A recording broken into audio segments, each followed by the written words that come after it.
கர்த்தருடைய பரிசுத்த நாமத்திற்கு மகிமை உண்டாவதாக. கர்த்தருக்கு ஸ்தோத்திரம். இந்த 1000 ஸ்தோத்திர பலிகளை எனக்கு வெளிப்படுத்திய தேவனுடைய கிருபைக்கு நன்றியாகிய ஸ்தோத்திர பலியை செலுத்துகிறேன். ஸ்தோத்திர பலியிடுகிறவன் என்னை மகிமைப்படுத்துகிறான் என சங்கீதம் 19:14 சொல்லப்பட்டிருக்கிறது. தேவன் செய்த நன்மைகளை நன்றிகளாக வெளிப்படுத்தும் போது அற்புதங்களும் அதிசயங்களும் நடக்கும் என்கிறது வேதாகமம்.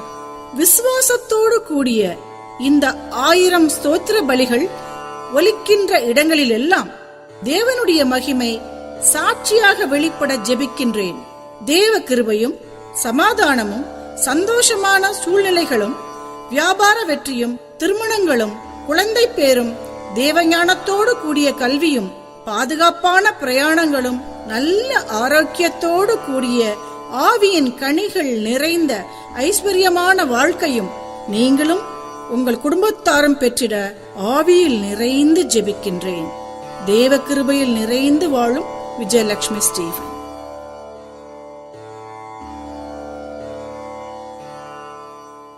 எங்கும் பிரகாசிப்பவரே ஸ்தோத்திரம், பூமியின் நியாயாதிபதியே ஸ்தோத்திரம், எம்மில் எல்லையற்ற அன்பு கூறுபவரே ஸ்தோத்திரம், உடன்படிக்கையை காக்கிறவரே ஸ்தோத்திரம், எங்களுக்காக மன்றாடுபவரே ஸ்தோத்திரம், கற்பனைகளை கற்பிப்பவரே ஸ்தோத்திரம், திறந்திருக்கும் கண்களை உடையவரே ஸ்தோத்திரம், கவனிக்கும் செவிகளை உடையவரே ஸ்தோத்திரம், எங்களின் பாவங்களை மன்னிக்கிறவரே ஸ்தோத்திரம், பலத்த கரத்தை உடையவரே ஸ்தோத்திரம்.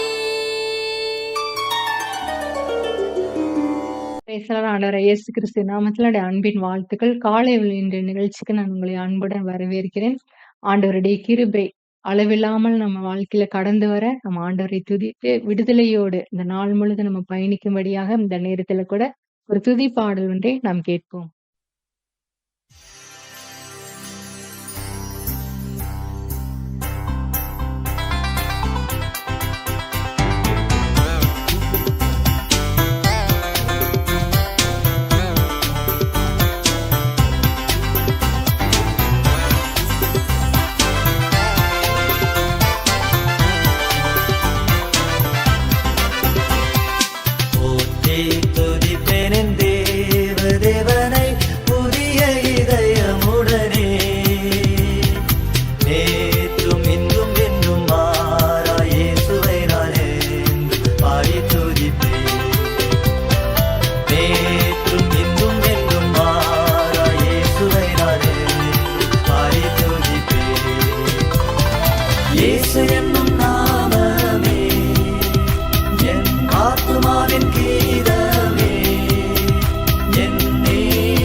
பயங்கரமான புயலில் கொடிய அலையின் மத்தியில் காக்கும் கரம் கொண்டு மாதில் சேர்த்தனைத்த அன்பை என்றும் பாடுவேன். காக்கும் கரம் கொண்டு மாதில் சேர்த்தனைத்த அன்பை என்றும் பாடுவேன். இயேசு என்னும் நாமமே என் ஆத்துமாவின் கீதமே, என் நேசரே இயேசுவை நான் என்றும் ஏற்றி மகிழ்ந்திடுவேன். என் நேசரே இயேசுவை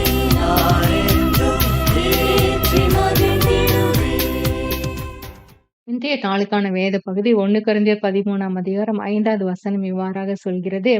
இயேசு கிறிஸ்து உங்களுக்குள் இருக்கிறார் என்று உங்களுக்கு நீங்களே அறியீர்களா? அப்படின்னு சொல்லி ஆண்டவருடைய வேதம் சொல்லுது.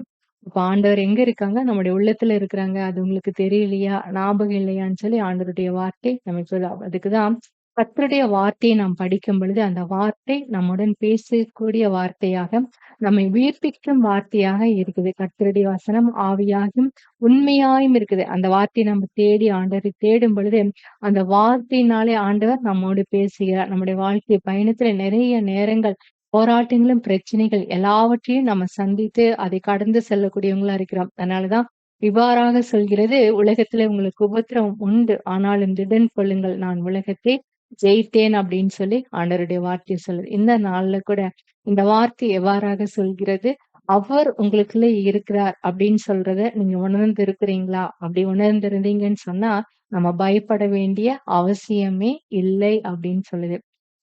அதாவது எலிசாவின் வேலைக்காரர் என்ன பண்ணாங்க? அந்த படைகள் எல்லாம் பார்க்கும் பொழுது பயந்து போயிட்டாங்க. ஐயோ! ஆண்டவனே நம்ம என்ன செய்வோம்? இந்த படையெல்லாம் நம்மை சூழ்ந்து கொண்டிருக்காங்களே அப்படின்னு. அப்ப ஆண்டவரை நோக்கி அவங்க ஜெபிக்கும் பொழுது, கண்களை திறந்து விடும் அப்படின்னு ஆண்டவர்ட்ட சொன்னப்ப, ஆண்டவர் அந்த வேலைக்காரனுடைய கண்களை திறந்த பொழுது, அந்த மலையை சுற்றிலும் அக்கினி மயமான ரதங்களும் குதிரைகளும் நிறைந்திருக்கிறதை காணும்படியாய் செய்தார். இப்ப அந்த தீர்க்கதரிசிக்குள்ள அவர் அறிந்திருந்தார். தனக்குள் இருக்கிற தன்னுடைய தெய்வம் யார்? அவர் எப்படி நம்மை காப்பாற்றுவார் அவர் அறிந்திருந்தனால அவர் பயம் இல்லாதவராக இருந்தார். ஆனா அந்த வேலைக்காரனுக்கு அந்த உணர்வு இல்லாதனால அவன் பயப்பட்டான் இல்லைங்களா? அதே மாதிரிதான் நம்முடைய கடந்து வந்த நாட்களில் கூட ஆண்டவர் எத்தனை போராட்டங்கள், எத்தனை பிரச்சனைகள் நம்ம சந்திச்சிருப்போம். அப்போ அந்த நேரத்துல எல்லாம் ஆண்டவர் ஒவ்வொரு பிரச்சனைகளையும் எதிர்கொள்ளக்கூடிய கிருபைகளை ஜெயிக்கக்கூடிய கிருபைகளை ஆண்டவர் நமக்கு கொடுத்திருக்காங்க. நம்ம ஒரே வரியில் ஆண்டவரே உங்களுக்கு நன்றி அப்படின்னு சொல்லி அந்த நன்றியை சொல்லிட்டு அது எல்லாத்தையும் நம்ம மறந்துடுறோம். அடுத்த பிரச்சனை வரும்போது உடனே அந்த பிரச்சனையை பார்த்து ஐயோ இந்த பிரச்சனையை நான் என்ன செய்ய போறேன் அப்படின்னு சொல்லி அதுக்கும் நம்ம பயப்படுறோம். அப்படி அல்ல, பழைய பிரச்சனைகளை ஆண்டவர் எப்படி நமக்கு ஜெயம் கொடுத்தாரோ நமக்கு வேணா இந்த பிரச்சனைகள் புதிதாக தோன்றலாம். ஆனா தேவனுக்கு எதுவுமே பெரிய விஷயங்கிறது இல்ல. அவர் நமக்காக ஜெயம் கொடுக்கிற நம்மோடு கூட இருந்து ஒவ்வொரு பிரச்சனைகளையும் ஆண்டவர் ஜெயம் கொடுத்து நமக்கு உதவி செய்யக்கூடிய தேவனாய் இருக்கிறார். தாவீது தன்னுடைய ஆண்டவரை யார் என்று அறிந்து கொண்டதுனால கோலியாத்தை எதிர்கொண்டு போனார் இல்லையா? கரடி கையிலிருந்து காப்பாற்றினவர், சிங்கங்களின் கையிலிருந்து என்னை காப்பாற்றினவர், இந்த பெலிஸ்தீனுடைய கைகளிலிருந்தும் என்னை அவர் காப்பாற்றுவார் அப்படின்னு சொல்லி ஆண்டவரை என்ன செஞ்சாங்க? தன்னுடைய விசுவாசத்தை தன்னுடைய வார்த்தையினாலே அவர் வெளிப்படுத்தினாங்க. ஆனா சவுல் ராஜா என்ன பண்ணாங்க? ஆண்டவரை பற்றி அந்த அறிவு இல்லாததுனால பெலிஸ்தனை கண்ட உடனே பயந்து அவங்க நடுங்கினாங்க. 40 நாளளவும் யுத்தத்திற்கு போகாம எப்படியெல்லாம் போகாம யோசிக்கலாம்னு அப்படி யோசிச்சுட்டு இருந்தாங்க.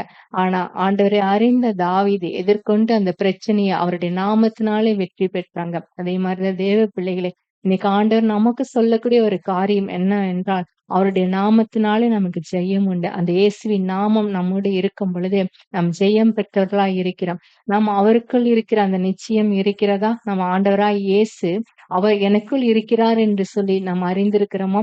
அவர் நமக்குள் வாசம் பண்ணும்படியாய் ஆண்டவர் என்ன செய்யறாரு? ஒரு சுத்த இருதயத்தை நம்மிடத்துல கேட்கிறார். சுத்த இருதயத்தினாலும் நிலைவர் ஆவினாலும் என்னை நிரப்புங்க ஆண்டவரேன்னு சொல்லும் பொழுது கூட அவர் வாசம் பண்ணுவார். உலகத்தில் இருப்பவனை காட்டிலும் என்னோடு இருக்கிற என்னுடைய ஆண்டவர் பெரியவர் என்று நீங்க ஒவ்வொரு பிரச்சனைகளுக்கும் மேலாக அவரை நீங்க முன்னாடி நிறுத்தும் பொழுது, என் வலது பாசத்தில் நான் வைத்திருக்கிற அதனால் நான் அசைக்கப்படுவது உங்களை எதிர்கொண்டு வருகிற ஒவ்வொரு சோதனைகளுக்கும் நீங்க சொல்லும் பொழுது ஆண்டவர் உங்களுக்காக என்ன செய்யறாருன்னு சொன்னா அந்த கிருபையை கொடுத்து அவர் முன்னின்று உங்களுக்காக எல்லாவற்றையும் அவர் செய்வார். அதனாலதான் தடைகளை தகர்த்து போடுகிற அவர்களுடைய ராஜா அவர்களுக்கு முன்னாடி கடந்து செல்கிறார். நம்முடைய ஆண்டவர் நமக்கு முன்னாடி கடந்து செல்லும் பொழுது அனைத்து தடைகளும் விலகி வழி விட்டுதான் ஆக வேணும். அந்த தடைகளை நம்ம தகர்த்து நமக்கு முன்னாடி நம்முடைய ஆண்டவர் செல்ல வேண்டுமானால் நாம் கிருபாசன தண்டையில் நிற்கக்கூடியவர்களாக, அவருடைய நிற்கக்கூடியவர்களாக, அவருடைய உதவிக்காக, அவருடைய தயவுக்காக, அவருடைய சமூகத்தை ஒவ்வொரு நாளும் தேடக்கூடிய அந்த ஆத்துமாக்கு ஆண்டவர் எப்படிப்பட்டவராய் இருக்கிறார்? நன்மை செய்யக்கூடியவராய், நல்லவராய், அவர் இக்கட்டுக்கு விலக்கி பாதுகாக்கக்கூடியவராய், அழிவிலிருந்து சத்துருக்களுடைய எந்த ஒரு சதி எண்ணங்களுக்கும் நம்மை ஒப்புப்படாத அவர் தெய்வமாய் அவர் இருக்கிறார். பேதுரு சிறையில இருந்தப்ப கூட யூதர்களின் எண்ணங்களுக்கு கூட ஆண்டவர் விட்டு கொடுக்கலையா தன்னுடைய பிள்ளைகளை. ஒருவேளை இன்னைக்கு நீங்க நினைக்கலாம், எனக்கு விரோதமா இப்படி எல்லாம் யோசிக்கிறாங்க, இப்படி எல்லாம் செய்யணும்னு என்ன நினைக்கிறாங்களேன்னு. நீங்க தேவனுக்குள்ளாக இருக்கும் பொழுது யாருடைய எண்ணங்களுக்கும் தேவன் உங்களை ஒரு நாளும் என்ன செய்வாரு? உங்களை அர்ப்பணிக்க அவர் அனுமதிக்கவே அவர் மாட்டார். அவர் கடந்து வந்து உங்களை தப்புவிக்கிற தேவனாய் அவர் இருக்கிறதுனால அவருக்குள் உங்களை மறைத்து கொள்ளுங்க. உன்னதமானவருடைய மறைவில் சர்வ வல்லவருடைய நிழலில் நான் தங்குவேன்னு சொல்லி நீங்க அவருடைய செட்டைகளின் நிழலுக்குள்ள நீங்க இருக்கும் பொழுது கர்த்தர் உங்களை மூடி எல்லா தீமைகளுக்கும் அவர் விலக்கி பாதுகாக்கிற தேவனாய் அவர் இருக்கிறார். அந்த செட்டையின் நிழல் எப்படி இருக்கும்? அதை மூடி வைக்கும் பொழுது உள்ளுக்குள்ள காத்து இருக்காது, வெளிச்சம் இருக்காது, எதுவுமே இருக்காது. ஆனா ஒரு பாதுகாப்பு இருக்கு இல்லையா அந்த பறவைகளுக்கு? அதே மாதிரிதான் இந்த உபத்திரவத்துல, வேதனையில, செய்வதறியாத நெகத்துல கொடூரமான மனிதனுடைய சீரர்கள் நம்முடைய வாழ்க்கையில எழும்பும் பொழுது, ஆண்டவரே நீங்க என்னுடைய அடைக்கலம் சொல்லி அவருடைய பாதத்துக்குள்ள நீங்க உங்களை மறைத்து கொள்ளும் பொழுது, ஆண்டவர் அவருடைய செட்டியை நிழல்ல வச்சு அந்த இருளின் நாட்களையும் பொல்லாத மனிதர்களுடைய எண்ணங்களும் நம்முடைய வாழ்க்கையில் செயல்பட முடியாத அளவுக்கு ஆண்டவர் நம்மையும் நம்முடைய குடும்பத்தையும் ஆண்டவர் பாதுகாப்பார். இந்த நாள்ல கூட நம்முடைய பிள்ளைகளுக்காக, விசேஷமாக நம்முடைய பெண் பிள்ளைகளுக்காக நம்ம ஜெபிப்போம். சரிங்களா?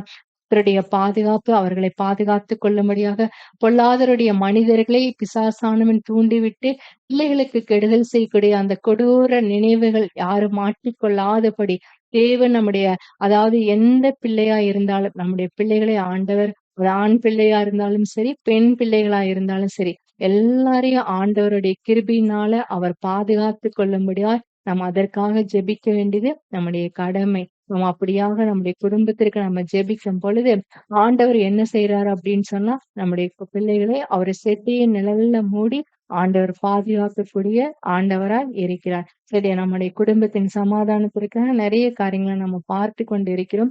ஆண்டவருடைய சமூகத்தில் ஆண்டவர் என்ன செய்யறாங்க? பூரணமான இருவரை அல்ல, பூரணராகும்படியாக தான் ஆண்டவர் ஒன்றிணைத்து அந்த குடும்ப வாழ்க்கை ஆண்டவர் நமக்கு கொடுக்குறாங்க. அப்படிப்பட்ட கொடுக்கப்பட்ட வாழ்க்கையில குறைவுகள் வரும் பொழுது நம்ம ஆண்டவரிடத்துல சென்று அந்த குறைவுகளை சொல்லும் பொழுது ஆண்டவர் அதை சரி பண்ணுகிறார். சரி, நம்ம ஆண்டவரிடத்துல போய் நம்முடைய காரியங்களை, நம்மை குறித்து, நம்முடைய வாழ்க்கை துணை குறித்து நம்ம குறைவுகளை சொல்லும் பொழுது ஆண்டவர் நமக்கு சொல்லுவாங்க, நீ மன்னித்து விடு, இல்ல மன்னிப்பு கேள் அப்படிங்கிற ஒரு காரியத்தை ஆண்டவர் சொல்லுவாங்க. நம்முடைய தவறுகளை ஆண்டவர் கொடுப்பாங்க.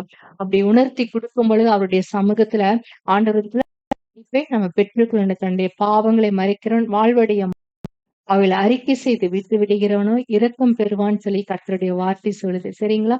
அப்ப ஆண்டவருடைய சமூகத்துல நம்ம மன்னிப்பு கேட்டு மனம் திரும்பும் பொழுது ஆண்டவர் சொல்கிற காரியங்கள், அவர் என்ன சொல்கிறாரோ அதை அப்படியே நீங்கள் செய்யும் பொழுது ஆண்டவர் மறுபடியுமாக அந்த வீட்டிற்குள்ள அந்த சந்தோஷத்தையும் சமாதானத்தையும் ஆண்டவர் தருவார். உங்களுக்காக அவர் செய்யக்கூடிய நன்மைகளை சுதந்திரித்துக் கொள்ளும்படிய ஆண்டவர் செய்வார். சரி, நம்ம ஜெபிப்போம். ஆண்டவர் நமக்கு இந்த நாள்ல நமக்குள் இருக்கிற நம்முடைய ஆண்டவர் யார் என்று உணர்ந்து கொண்டவர்களாக அவருடைய கிருபைகளை, அவருடைய நன்மைகளை நம்ம சுதந்திரித்துக் கொள்ள தைரியத்தோடு அவருடைய கிருபாசனத்திற்கு நாம் கடந்து செல்வோம். கண்களை மூடி நாம் ஜெபிப்போம். அன்பு தகப்பனே, உங்களுக்கு நாங்கள் நன்றி செலுத்துறோம். எங்களுக்குள் இருக்கிற நீர் யார் என்று அந்த அறியக்கூடிய அந்த உணர்வுள்ள இருதயத்தை நீர் எங்களுக்கு தர வேண்டுமாய் உம்முடைய கரங்களை எங்களை ஒப்பு கொடுக்கிறோம். அப்பா, நீர் எங்களை பாதுகாத்து எங்களை வழிநடத்துங்க. எங்களையும் எங்களுடைய குடும்பங்களையும் உம்முடைய செட்டிய நிழல்ல மூடிக்கொள்ளுங்க. இயேசுவின் நாமத்தில் பிதாவே, ஆமீன், ஆமீன். நான் இந்த நாள் உங்களுக்கு ஒரு இனிய நாளாக அமைந்திருக்கட்டும் என்று சொல்லி மீண்டும் ஒரு காலை வேளை நிகழ்ச்சிகளை சந்திக்கும் வரை உங்களிடம் இருந்து நான் விடைபெற்றுக் கொள்கிறேன். நன்றி, வணக்கம்.